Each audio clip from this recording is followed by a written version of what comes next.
नमस्कार साथियों, मैं अनीता श्रीवास्तव आपका हार्दिक अभिनंदन करती हूँ। श्रीमद् वाल्मीकि रामायण में आज का प्रसंग है श्री राम की आज्ञा से भरत और लक्ष्मण द्वारा कुमार अंगद और चंद्रकेतु की कारुपथ देश के विभिन्न राज्यों पर नियुक्ति।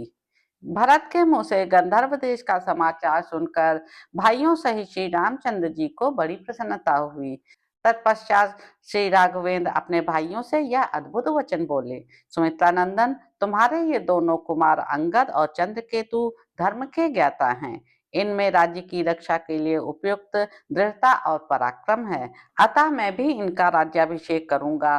तुम इनके लिए किसी अच्छे देश का चुनाव करो, जो रमणीय होने के साथ ही विघ्न बाधाओं से रहित हो और जहां ये दोनों धनुर्धर वीर आनंद पूर्वक रह सकें।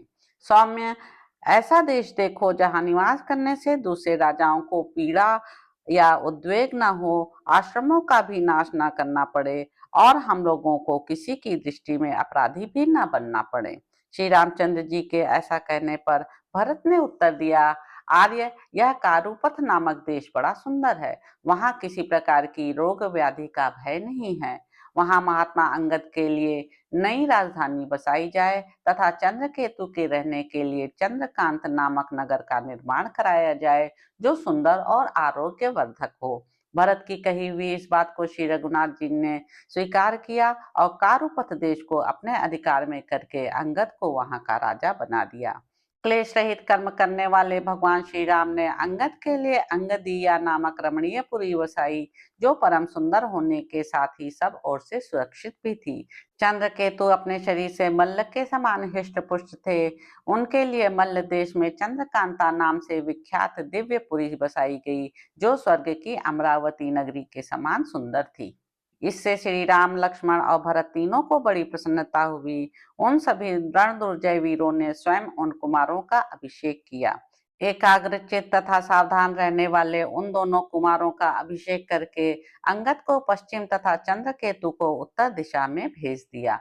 अंगद के साथ तो स्वयं सुमित्रा कुमार लक्ष्मण गए और चंद्रकेतु के सहायक या पार्षद भरत जी हुए। लक्ष्मण अंगदियापुरी में 1 वर्ष तक रहे और उनका दुर्धर्ष पुत्र अंगद जब दृढ़ता पूर्वक राज्य संभालने लगा, तब वे पुनः अयोध्या को लौट आए। इसी प्रकार भरत भी चंद्रकांता नगरी में 1 वर्ष से कुछ अधिक काल तक ठहरे रहे और चंद्रकेतु का राज्य जब दृढ़ हो गया, तब वे पुनः अयोध्या में आकर श्री रामचंद्र जी के चरणों की सेवा करने लगे। लक्ष्मण और भरत दोनों का ही श्री रामचंद्र जी के चरणों में अनन्य अनुराग था। दोनों ही अत्यंत धर्मात्मा थे। श्री राम की सेवा में रहते उन्हें बहुत समय बीत गया, परंतु स्नेहाधिक्य के कारण उनको कुछ भी ज्ञात न हुआ। वे तीनों भाई पूर्ववासियों के कार्य में सदा संलग्न रहते और धर्म पालन के लिए प्रयत्नशील रहा करते थे।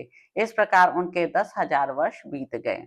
धर्म साधन के स्थान भूत अयोध्यापुरी में वैभव संपन्न होकर रहते हुए वे तीनों भाई यथा समय घूम फिर कर प्रजा की देखभाल करते थे।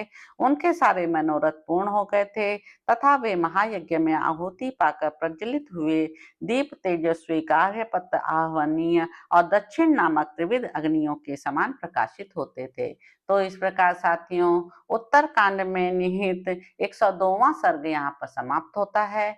इसके अगले अंक में आप जानेंगे कि श्री राम के यहाँ काल का आगमन और एक कठोर शर्त के साथ उनका वार्ता के लिए उद्यत होना। तो अब आपसे अगले अंक में मुलाकात होगी। मेरे YouTube चैनल संवाद विद अनीता को लाइक करें, शेयर करें, सब्सक्राइब करें। धन्यवाद साथियों।